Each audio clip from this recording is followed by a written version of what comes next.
At Arizona State University, we've made online education better, smarter, and more personalized, so you can go further in your aspiring field. I decided to pursue medicine once I realized that ASU did have the online program for biological sciences. You're still required to learn the same curriculum. You're still being tested on the same content that anyone would be tested on in person. The comprehensiveness of the program prepared me so well for medical school.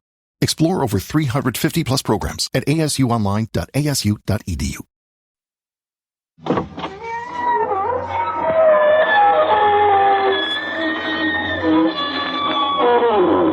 Good evening, friends.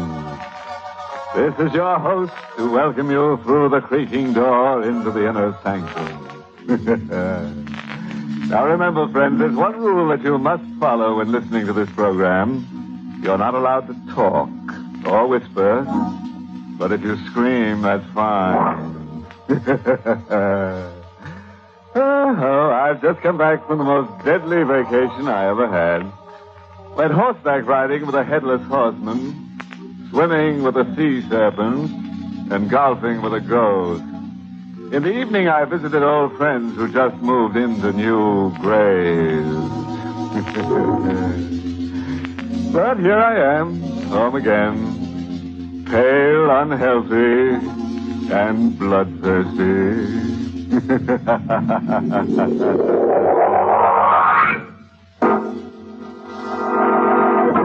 Tonight's Inner Sanctum mystery, Honeymoon with Death, was written by Milton Lewis and stars Arlene Blackburn in the role of Joan with Mason Adams as Tony. All right, friends. Turn the lights down low and keep in mind the fact that all events that happen on this program shouldn't happen to a dog. Of course, if you feel like twitching, go right ahead. We always say a twitch in time saves 9. Ready? Then listen as lovely young Joan Darby tells us her story in her own words. It was at the end of one of the happiest days of my life. Perhaps the last day of happiness I'll ever know. When this car drove up and parked outside our cottage. At first I thought it was Tony, but then I noticed the man who got out was dressed like a cleric.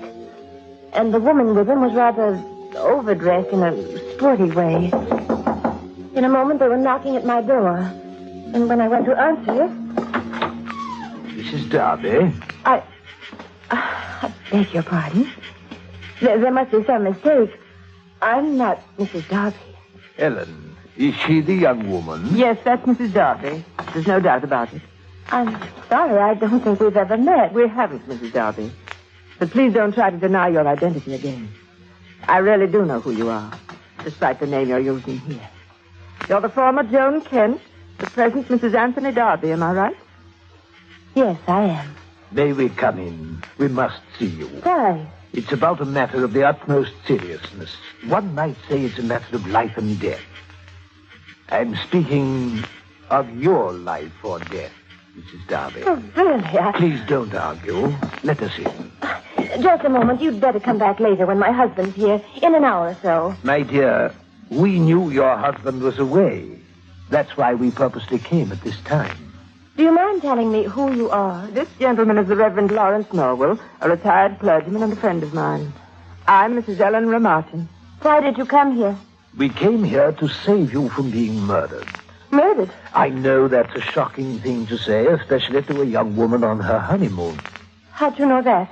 I suppose Tony selected this little cottage, so isolated, so far from the main road, so remote. Well, yes, he did. What of it? We'll come to that in a moment, my dear. Did your husband insist in his subtle way that you take along your jewelry and certain other valuables on this honeymoon trip? I'm afraid I can't answer that. You don't trust No, I don't. Ellen, perhaps you had better tell her your story. Mrs. Darby, has your husband ever told you that he was married before? No. Well, he was. To me. You? Yes. He can be very charming when he wants to be, your Tony. I wasn't the first woman whose head he's turned, but I found out about him in time. What did you find out? That he was planning to murder me. Mrs. Martin, And Reverend Norwell. Will you please leave my house at once? You love him very much, don't you? Yes, I do love him. And I don't care to listen to any more vicious slander. If Tony is what you say he is, why didn't you go to the police? I have gone to the police. But he's much too clever for them. They couldn't do a thing against him without evidence. And the evidence they need is a dead body. Get out. Get out, both of you. Get out of here. Helen, the girl is becoming hysterical. I think we've done our duty. I think we'd better leave. Will you go to the car, please? I want just one more word with you. Yes? Oh. Mrs. Darby. Why must you prolong this? I remain behind because I'm going to do something I know Reverend Norwell will never approve of. I'm going to give you these two things. On this piece of paper is my telephone number. I've rented a small house near here. In case you need help, please send for me. The second thing is this. A gun. I'm leaving it with you. It's fully loaded. You may need it. I don't want it. Don't be a fool. You may thank me for it someday soon. Oh, please don't leave it here. I know how you feel, my dear. I loved him, too. He's so very charming. Always so thoughtful. Always bringing little gifts. Has he given you antique jewels yet? Or has he brought you roses and recited the famous poem by Bela? Why don't you leave? Why haven't you the decency to leave me alone? Of course, my dear. I'm so sorry. Goodbye.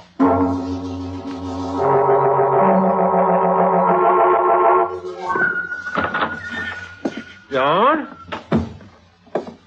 Joan, where are you? Joan?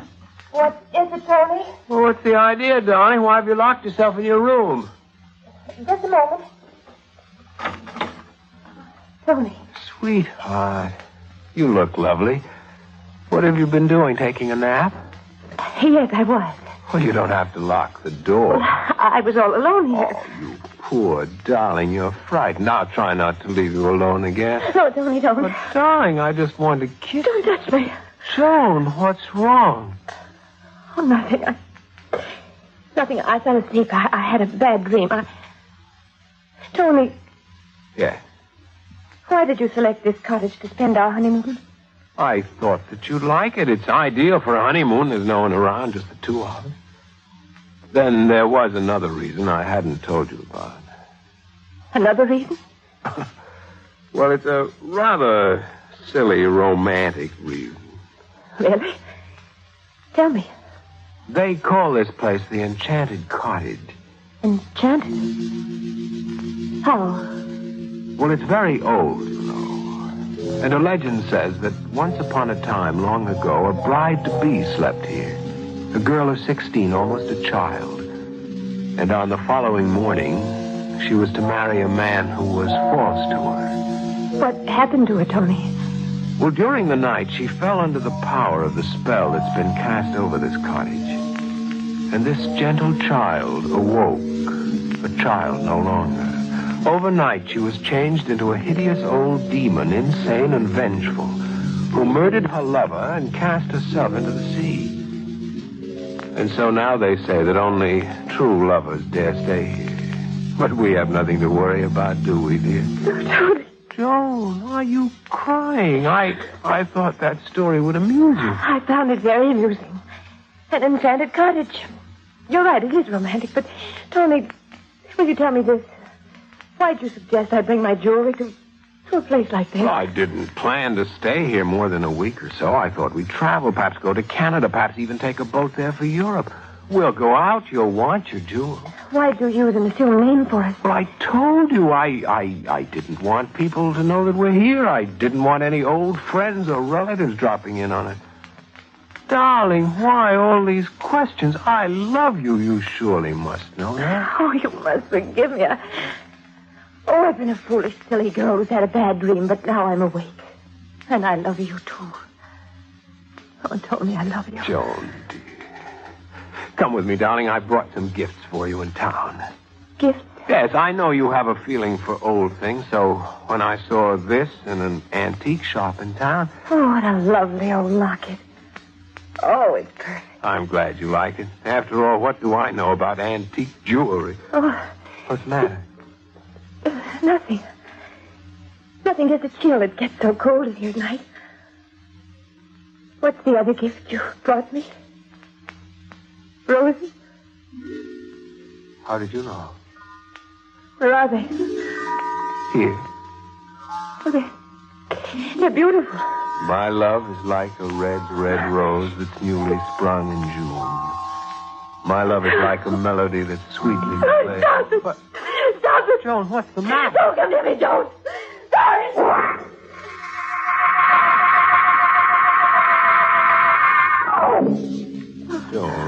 Joan, don't be afraid. Oh, Tony, what happened to me?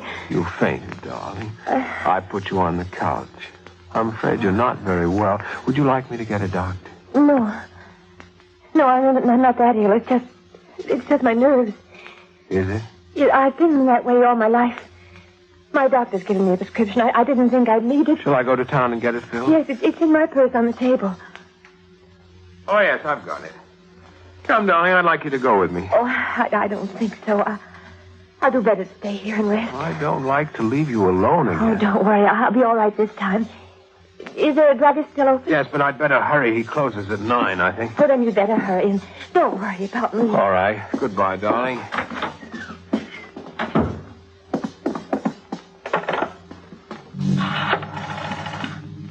Hello, operator. I want you to get a number for me quickly, please.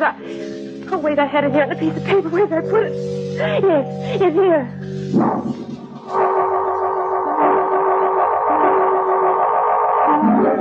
Mrs. Martin answered and told me how to go to her home. It was only a short distance.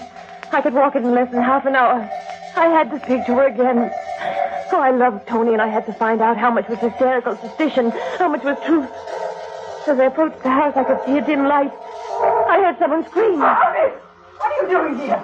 Tony! I ran forward. There was a window open. I could see Mrs. Martin in the far end of the room. On her face, an indescribable expression of terror. Somewhere in the shadows, a figure moved slowly toward her. I didn't mean any harm, Tony. I just came here because I loved you. What are you doing with that cord? Help me, someone! He's going to kill me! He's going to murder me! Help! Help! The lamp crashed to the floor as he seized her. I turned from that window and began to run wildly toward town. I wanted to reach a telephone, but there were no houses, no cars that passed. I was alone on the road with just a flashlight. I'd seen a murder committed before my eyes, and I knew then what would happen to me unless I reached the police, unless I found help. And then I saw a car coming down the road. I waved my lights frantically to signal him. It seemed a miracle when the car pulled to the side of the road. What's wrong there? Thank heaven you stopped. You've got to help me. Tony! What are you doing here? I don't know. I went to look for Tony. Get in the car, Joan. Get him? Yes, my dear. I'm afraid you're a very sick girl. Sick? Perhaps I am ill, Tony. Come, dear. Yes. Where are we going? Home. To our enchanted cottage.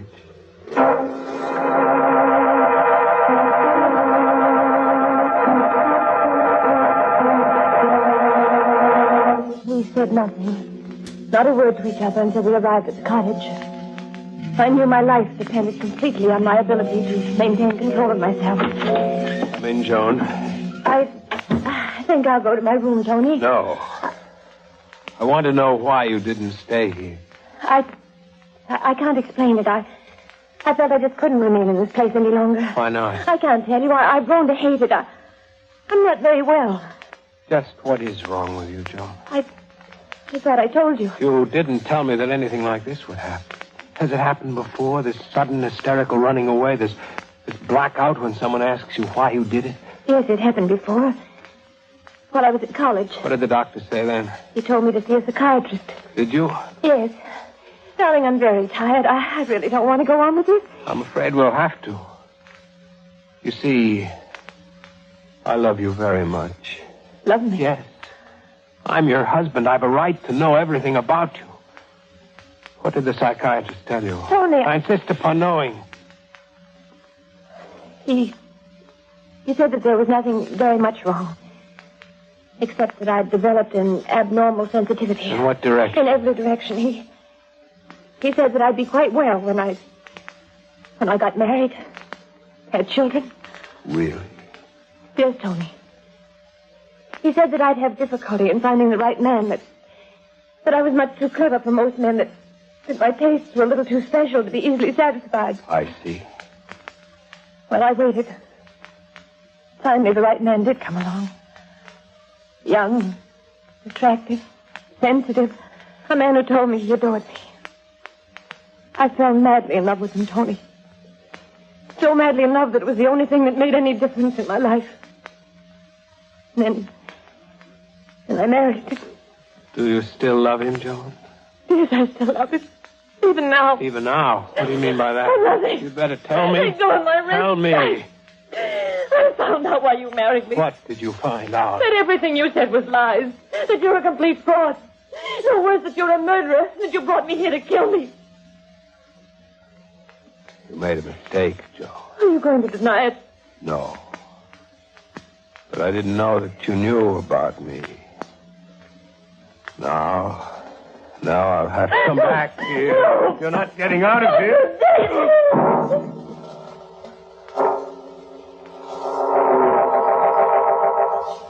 When I opened my eyes, Tony was looking down at me. Strangely enough, for a moment I forgot who he was. Why he was staring at me. All I knew was that he looked so handsome. You'd better sit up now. What happened? I knocked you out. Why didn't you kill me while I was unconscious? Because there was something I had to tell you. You are going to kill me, though, aren't you? Yes, With that cord you have in your hand? yes. When? In a moment. I wasn't lying when I told you I loved you. Oh, please, Tony. Please don't make it any worse. Don't try to make me believe you really cared. But I did care. We could have been happy. It's true I met you. I pursued you because I wanted your money. But then I fell in love for the first time in my life. How did you find out about me, Joan? Why should you care about that now? You're right. You're right. Why should I care? I know now that even though I may still love you, I can never trust you. And so, Joan, Tony. it will all be over very quickly if you don't struggle. No. Please, No. darling, I don't want to make it any more difficult than is necessary. Please, Tony, you said you still love me. I'll do anything you want, anything. Tony, please. Please don't kill me. Suddenly, the cord was around my neck, and I felt it tightly. I couldn't breathe. I couldn't think. And I felt my finger touch the drawer of the table behind me. The gun Mrs. Remartin gave me. Of course, why didn't I remember about that before? I managed to open it. I felt the handle with my fingers. Tony was staring at my eyes as though hypnotized, but his arms, his fingers kept twisting the cord. And he did a very strange thing. He leaned toward me. He put his lips on mine. He kissed me. Joan? Oh, Joan, I just wanted to tell you what... For a moment, I was dizzy. I loosened the cord and looked down. Tony was dead. Then I noticed that something had fallen out of his pocket. It was a little bottle of medicine. The medicine I had sent him for.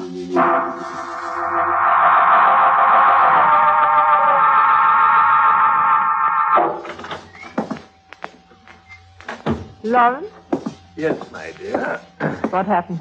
Oh, it was very simple. She waited until the last moment, and then the dear girl killed him with the gun you gave her. I didn't think she'd have the courage, really. A little slip of a girl like her. Did you watch from the window? Yes. Immediately after she killed him, she picked up a little bottle that had fallen out of his pocket, and then she rushed out of the house. I suspect she ran off to give herself up to the police or kill herself or something. When the house was empty, I simply went in, found her jewels, and here I am. Let me see the jewels. Here you are, my dear. It turned out much better than I thought it would. So it seems. Without being too vain, I did think I made an admirable clergyman. Yes. You were quite handsome. Thank you. And while we're trading compliments, let me congratulate you on your death. Your demise was superb, Ellen. Thank you. Oh, what's wrong? Well, if you must know, it's Tony. Now, darling, I know you were fond of the boy. I loved him. He was charming. He's dead now, and he deserves it. He would have led the three of us to the chair eventually. He was really mad about this girl, and he couldn't be trusted at all. I suppose you're right. He had to go. He had enough on the two of us to make us quite uncomfortable.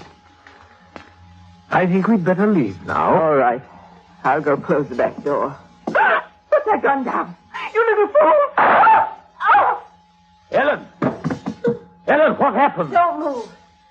Stay just where you are. Mrs. Darby. Yes. Mrs. Darby. You killed her. Yes, I killed her. Did you hear what... Yes, I heard everything. Do you mind telling me why you came here? To kill you. Oh, now, really? I never thought I'd have the courage to murder another human being. Frankly, I shared that opinion of you myself. But strange things can happen in a cottage that has a magic spell cast over it. What are you talking about? I'm talking about a 16-year-old girl who changed overnight into a hideous old demon who murdered her lover and cast herself into the sea. Oh, you're mad. You both deliberately murdered Tony because he loved me. Well, after all, a man in love can't be trusted. He's not quite sane. And neither is a woman who's in love. Now, don't lose your head. Oh. What did you say before? A hideous old demon? That's what you are.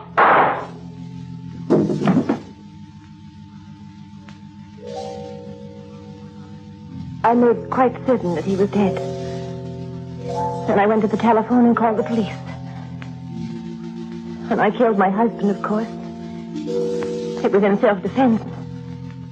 And then when I saw the bottle of medicine, I realized that he couldn't have murdered Mrs. Ramartin. He was in town at the time. I realized I'd been tricked. The murder of Mrs. Ramartin was deliberate. So was that of her friend, the gentleman who posed as the Reverend Norwell. In telling this story for the police records, I'm making no defense of my actions. But it may be true that perhaps I was insane when I committed the last two murders. Or perhaps I was caught in the spell of our enchanted cottage.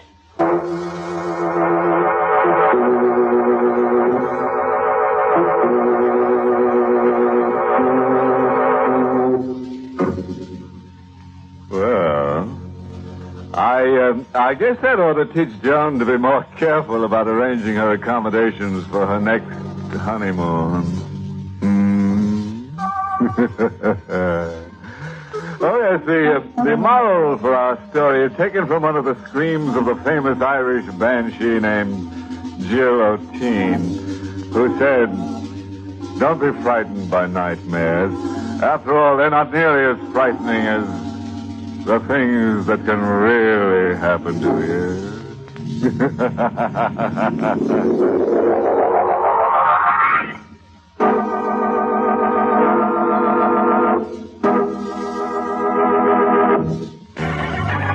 Pleasant dreams.